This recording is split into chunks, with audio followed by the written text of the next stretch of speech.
सद्गुरुदेव की जय। आत्मज्ञान। आत्मज्ञान क्या है? आत्मज्ञान का अर्थ है आत्मा को परमात्मा की भक्ति का ज्ञान कराना। आत्मज्ञान यानी कि आत्मबोध। आत्मा क्या है? यानी आत्मा की जानकारी, आत्मा को उसका अस्तित्व बताना, यानी जीव को उसकी स्थिति, सामर्थ्य, कर्म और कर्म का ज्ञान कराना। साहिब जी कहते हैं, कूप की छाया कूप के माही ऐसा आत्मज्ञान। भावार्थ है कि जैसे कुएं की छाया कुएं में सीमित है, उसका बाहर कोई लाभ नहीं है, इसी प्रकार यदि आत्मज्ञान करा दिया, समाधान हुआ नहीं, तो उस ज्ञान का कोई लाभ नहीं है।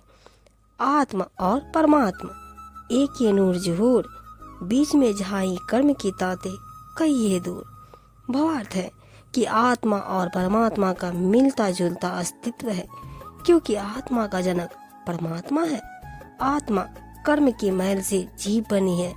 इसको शुद्ध करने के लिए यानी मोक्ष प्राप्ति के लिए ज्ञान कराना आवश्यक है। संसार के सभी लोग आत्मज्ञान के अभाव से ग्रस्त हैं। इस भौतिक संसार में विषय भोगों के कारण प्रत्येक मनुष्य के जीवन में अशांति छाई हुई है। संसार में दुख अधिक है और सुख बहुत कम। दुख सभी को घेरता है, चाहे वह राजा हो या रंक। दुख कई प्रकार के हैं, रोग, मृत्यु और बुढ़ापे के अतिरिक्त अभाव और कई दूसरे प्रकार के दुख, परंतु ये सभी छोटे दुख हैं। वास्तविक दुख वे हैं जिसकी अनुभूति सबको होती है। ये दुख है अधिक खा लेने पर भी असंतुष्ट या भूखे रह जाने का दुख, बहुत स्वाद और रस लेकर बेस्वाद एवं निरस्ता का दुख, सभी रसों के नष्ट हो जाने का दुख। इस तरह के दुख माया से उत्पन्न होते हैं। माया सभी को जलाती है। सभी माया से मुक्त होना चाहते हैं, इससे सभी अशांत है, परंतु किसी भी सांसारिक उपभोग या साधन द्वारा इस अशांति को दूर नहीं किया जा सकता। यह अशांति केवल आत्मज्ञान से ही मिट सकती है। जब तक आत्मज्ञान का प्रकाश न मिलेगा, जीव भ्रम व संदेह में खोया हुआ भटकता ही रहेगा। आत्मज्ञान पाने का एक ही उपाय है, गुरु की शरण। सच्चे जिज्ञासु सद्गुरु की शरण में जाकर उनके उपदेशों का पालन करके आत्मज्ञान प्राप्त कर लेते हैं। संत कबीर ने गुरु की महिमा बताते हुए कहा है कि ईश्वर के नाराज होने पर भी गुरु के शरण में जाकर बचा जा सकता है। इस प्रकार सद्गुरु का स्थान ईश्वर से ऊपर है। आत्मज्ञान प्रदान करने वाले सद्गुरु प्रतिपल स्मरणीय, पूजनीय तथा वंदनीय है। उनकी कृपा से ही मनुष्य सांसारिकता से मुक्ति पाता है। व्यक्ति को सद्गुरु के प्रति स्वयं को समर्पित कर देना चाहिए। आत्मज्ञान से रहित व्यक्ति सत्य, असत्य और उचित अनुचित का भेद नहीं जानता। वह अपने स्वार्थ के लिए मनमाना आचरण करता है। उसका उद्देश्य मात्र अपनी इच्छाओं की पूर्ति करना होता है। इसके लिए वह दुष्कर्म करता है। उसका मन काम, क्रोध, लोभ, मोह, राग, द्वेष जैसे माया के साधनों से विकृत रहता है।